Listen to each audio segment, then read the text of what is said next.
لوگ کہتے ہیں جی یہ آیات جو قرآن مجید میں ہیں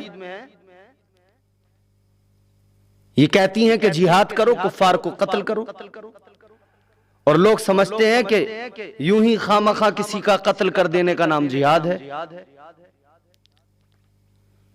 میں واضح کر دوں کہ مذہب اسلام اور ہمارے مذہب کی کتاب قرآن مجید ناحق کسی کا خون بہانے کی اجازت قطعی نہیں دیتا، بلکہ قرآن تو کہتا ہے کہ اگر کسی نے کسی کا ناحق خون بہایا، کسی ایک کو قتل کیا ناحق، تو گویا اس نے ساری انسانیت کو قتل کر دیا۔ وَمَنْ أَحْيَاهَا فَكَأَنَّمَا أَحْيَا النَّاسَ جَمِيعًا، اگر کسی نے ایک زندگی کی حفاظت کی تو گویا اس نے ساری انسانیت کی حفاظت کر لی۔ اسلام کی تعلیم تو یہ ہے، لیکن ان آیات میں حکم کیوں دیا گیا؟ اس کا سبب یہ ہے کہ پیغمبر خدا صلی اللہ تعالی علیہ وسلم اور آپ کے جانثاران جو اسلام قبول کر چکے تھے اور پیغمبر اسلام کی غلامی میں آ چکے تھے، ان پر زمین تنگ کر دی گئی تھی، وہ اذیتیں ان کو دی گئیں، وہ تکلیفیں ان کو دی گئیں، ان صعوبتوں کا انہوں نے سامنا کیا جن کو سن کر دل دھڑکنے لگتا، لرز جاتا دل۔ وہم و گمان سے بھی پرے ہیں، وہ تکلیفیں ان کو دی گئیں۔ اس درجہ ستایا گیا کہ کبھی راہ میں کانٹے بچھا دیے گئے، کبھی اوجڑیاں ڈال دی گئیں، مصطفیٰ کریم صلی اللہ تعالی علیہ وسلم پر پتھر مارے گئے، آپ کے جسم سے خون نکلنے لگا، نالین مبارک خون سے تر ہو گئیں۔ جب یہ سچویشن تھی کہ کفار مکہ اس درجہ ظلم و ستم کر رہے تھے، اہل عرب کافر اور مشرک اس قدر ظلم کر رہے تھے، یہاں تک کہ اسلام کی شہزادیوں کی شرمگاہ میں تیر مار کر انہیں شہید کیا گیا، یہاں تک ظلم۔ پھر مجھے بتاؤ، جب اتنا ظلم ہو، اتنی زیادتی ہو، تو پھر سیلف ڈیفینس نام کی کوئی چیز ہے کہ نہیں؟ پھر آدمی اپنے بچاؤ میں کچھ کرے گا کہ نہیں کرے گا؟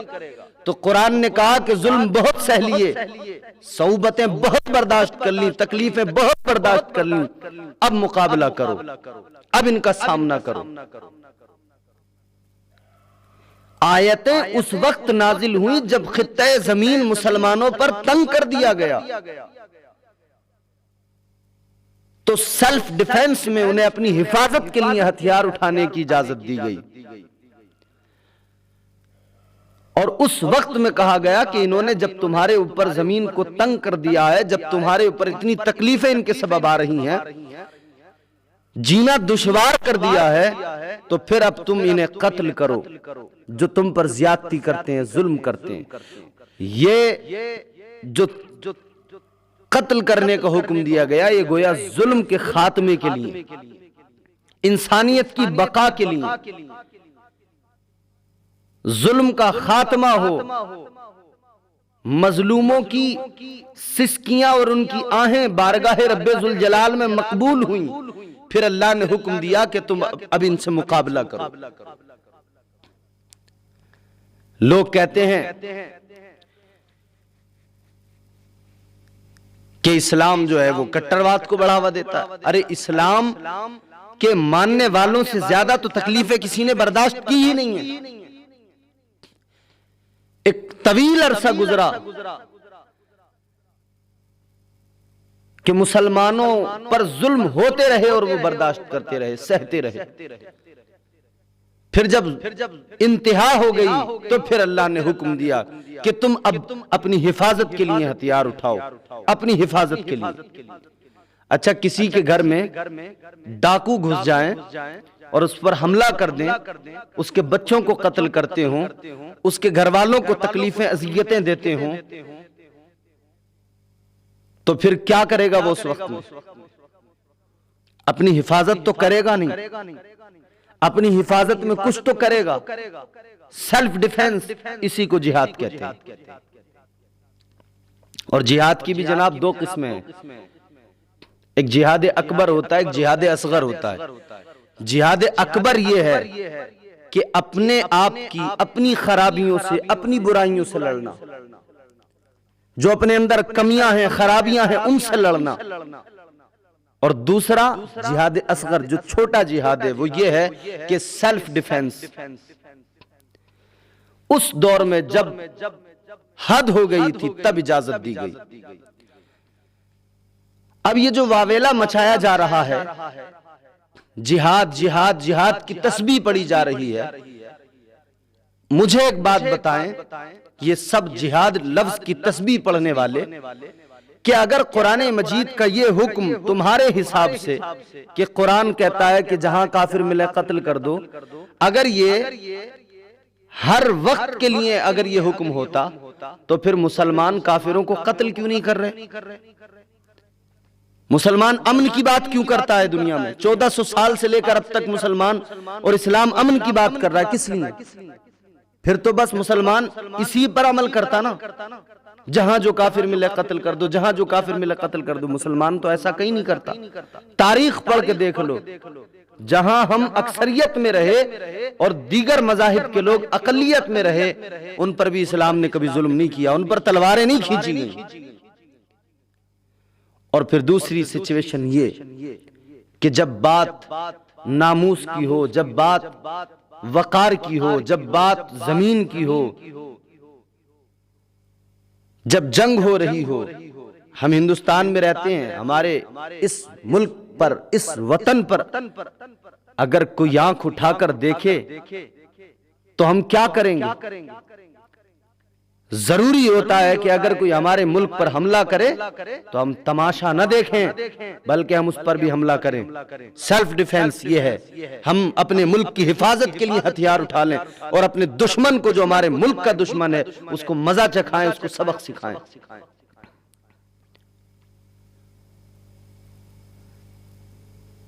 اور دوسری بات یہ سمجھیں،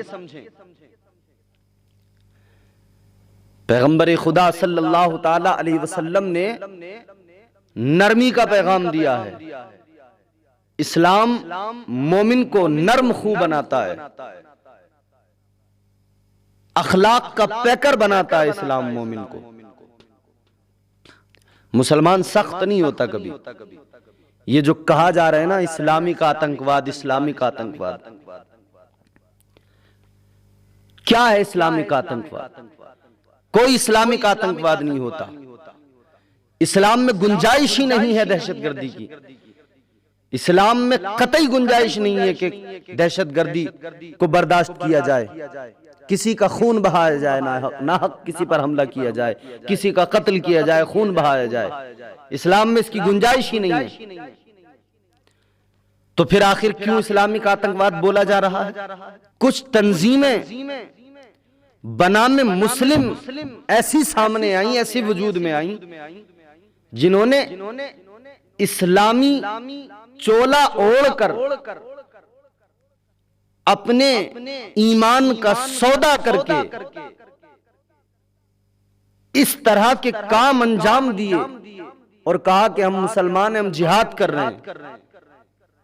انہوں نے اسلام کو بدنام کیا، مسلمان کو بدنام کیا۔ در حقیقت نہ وہ مسلمان تھے نہ ہیں، ان کا اسلام سے نہ کوئی تعلق تھا نہ ہے۔ وہ تو تاجر ہیں، تجارت کر رہے ہیں، وہ سوداگر ہیں، وہ کاروبار کر رہے ہیں، دہشت کا کاروبار۔ وہ مسلمان نہ تھے نہ ہیں، نہ کبھی انہیں کسی نے مسلمان مانا۔ اور ہم تو چاہتے ہیں کہ وہ تنظیمیں جو اسلام کو بدنام کر رہی ہیں اور مسلمانوں کے لیے مشکلیں پیدا کر رہی ہیں، ہم چاہتے ہیں کہ ان کا خاتمہ کیا جائے، ان کا نام پھر چاہے جو بھی ہو۔ کوئی آ کر یہ کہہ دے کہ میں جہاد کر رہا ہوں، میں مسلمان ہوں، اور ناحق خون بہائے، تو اس کا مطلب یہ نہیں ہو جاتا کہ وہ اسلامی کا آتنکواد ہو گیا۔ اس کا مطلب یہ ہوتا ہے وہ مجرم ہے، وہ باغی ہے، وہ غدار ہے، وہ مسلمان نہیں ہے، اسے سزا دی جائے، اسے کیفر کردار تک پہنچایا جائے۔ یہ اسی طرح سے ہے جیسے کوئی عبداللہ نام کا شخص شراب خانے پہ کھڑا شراب لے کر شراب پی رہا ہو، تو کیا اس کا مطلب یہ ہو گیا کہ اسلام شراب کی اجازت دے دے گا؟ کوئی مسلمان اگر شراب پی رہا ہے تو کیا اسلام نے اسے شراب کی اجازت دی؟ اسلام تو کہتا ہے شراب حرام ہے، اسلام تو کہتا ہے دہشت گردی کی کوئی گنجائش ہی نہیں ہے، دہشت گردی حرام ہے۔ اسلام کہتا ہے اگر ناحق کسی کا خون بہایا تو گویا پوری انسانیت کا خون بہا دیا، ایک کو قتل کر دیا تو گویا پوری انسانیت کو قتل کر دیا، اور ایک زندگی بچائی تو پوری انسانیت کو بچا لیا۔ اسلام تو یہ کہتا ہے۔ تو پھر اگر کوئی اسی طرح سے کہ جیسے شراب پینے والا شراب پی رہا ہے، برا کام کر رہا ہے، حرام کام کر رہا ہے، وہ سزا کا مستحق ہے، اسی طرح سے کوئی اگر مسلمان کو بدنام کر کے ناحق کسی کا خون بہا رہا ہے، وہ مجرم ہے، اسے کیفر کردار تک پہنچایا جائے، اس کا خاتمہ کیا جائے۔ اسلام کا دہشت گردی سے نہ کبھی کوئی تعلق تھا اور نہ کبھی ہوگا تعلق اسلام کا۔ اسلام وہ مذہب ہے جو امن کا پیغام دیتا ہے، محبت کا پیغام دیتا ہے، اور جہاد ایک بڑا مقدس لفظ ہے، ایک پاکیزہ لفظ ہے جہاد۔ جہاد وہ ہے جو انگریزوں کے خلاف علماء نے علم بغاوت بلند کر کے کہا تھا کہ انگریزوں سے جہاد کیا جائے، وہ جہاد تھا۔ جب انگریزوں نے ظلم کیے، تشدد جب ان کا بڑھا، تو پھر علماء نے کہا کہ یہ ظلم کے خلاف اپنی حفاظت کے لیے اب کھڑے ہو جاؤ، اپنی حفاظت، اپنے ملک کی حفاظت میں کھڑے ہو جاؤ اور ان کا مقابلہ کرو اور ان کو بھگاؤ یہاں سے، ان کے خلاف جہاد کرو۔ جہاد کے فتوے علماء نے دیے، وہ جہاد تھا۔ اب مجھے بتائے دنیا، کیا انگریزوں کو ہندوستان سے بھگانے والا جہاد غلط تھا؟ کیا انگریزوں کے ظلم سے ہندوستانیوں کو آزادی دلانے والا جہاد غلط تھا؟ جہاد امن قائم کرنے کے لیے ہوتا ہے، اور انگریزوں کو یہاں سے بھگا کر امن قائم کرنا مقصد تھا۔ علماء نے جہاد کے فتوے دیے، یہاں تک کہ اپنی جانوں کے نذرانے پیش کیے، ان کی لاشوں کو درختوں پر ٹانگ دیا گیا، مگر علماء نے پرواہ نہیں کی اور بالکل ڈٹے رہے، ہندوستان کی آزادی کے لیے لڑائی لڑتے رہے۔ کیا وہ جہاد غلط تھا؟ اگر وہ جہاد درست تھا تو اسلام اسی جہاد کا حکم دیتا ہے کہ جب ظلم بڑھ جائے، جب تشدد زیادہ ہو جائے، جب جان پر، عزت پر، آبرو پر، مال پر، زمین پر بنائے، تو پھر اپنی حفاظت کے لیے کھڑے ہو جاؤ، اپنی حفاظت کرو۔ اس حفاظت کو اگر تم جہاد نام لے کر اور جہاد جیسے پاکیزہ لفظ کو بدنام کرنے کی کوشش کر رہے ہو تو یہ تمہاری حماقت ہے، اس کے سوا اور کچھ نہیں ہے۔ مگر کیا کریں، یہ دجالی میڈیا جو ہے نا ہمارا، یہ تو پوری طرح کوششیں کرتا ہے کہ کسی نہ کسی طرح سے اسلام کو بدنام کیا جائے۔ میں ان تمام لوگوں کو دعوت دینا چاہتا ہوں جو لوگ جہاد یا پھر قرآن کی آیات جو اس طرف راغب کرتی ہیں ان سے بیزار ہیں، میں انہیں دعوت دیتا ہوں کہ وہ میرے بھائی آئیں اور قرآن کو سمجھنے کی کوشش کریں۔ ہم انہیں بتائیں گے کہ جہاد کسے کہتے ہیں، جہاد کا مطلب کیا ہوتا ہے۔ سب سے بڑا جہاد یہ ہے کہ اپنے نفس کے ساتھ جہاد کرو، سب سے بڑا جہاد یہ ہے اپنے آپ کے ساتھ، اپنی برائیوں کے ساتھ لڑو، سنگھرش کرو، اپنی برائیوں سے لڑ کر اپنے آپ کو ایک اچھا انسان بناؤ، یہ جہاد ہے۔ اسلام کا صحیح چہرہ دنیا کے سامنے جو علماء رکھتے ہیں، ہم رکھ رہے ہیں، اس کو دیکھنے کی ضرورت ہے، حقیقت کی نگاہوں سے دیکھنے کی ضرورت ہے، تعصب کا چشمہ ہٹا دیا جائے اور حقیقت کی نظروں سے اسلام کو دیکھا جائے، اور جنہوں نے دیکھا ہے وہ اسلام کی صداقتوں کا اعلان کرنے لگے۔ جنہوں نے اسلام کو قریب سے دیکھا، ایک سوامی جی ہیں ہمارے یہاں، ایک آچاریہ ہمارے ملک میں، وہ پہلے انہوں نے ایک کتاب لکھی، اسلام آتنکواد یا آدرش، اس ٹاپک پر انہوں نے اسلام میں آتنکواد کے حوالے سے بہت کچھ لکھا کہ اسلام آتنکواد کا درس دیتا ہے، سبق دیتا ہے، یہ وہ۔ لیکن وہ اسی کو کرتے کرتے جب ڈیپلی اسلام کی اسٹڈی کرنے لگے، جب اسلام کے قریب ہوئے تو پھر انہیں احساس ہوا میں نے تو بہت غلط کر دیا۔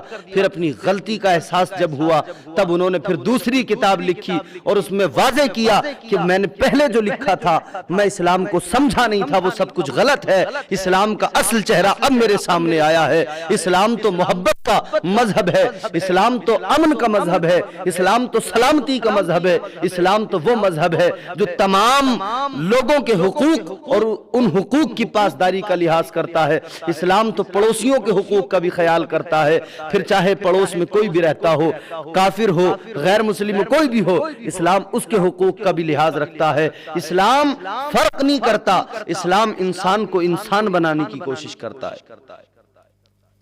اسلام وہ مقدس اور پاکیزہ مذہب ہے۔ مگر میرے بھائی سمجھیں، سمجھنے کی کوشش کریں۔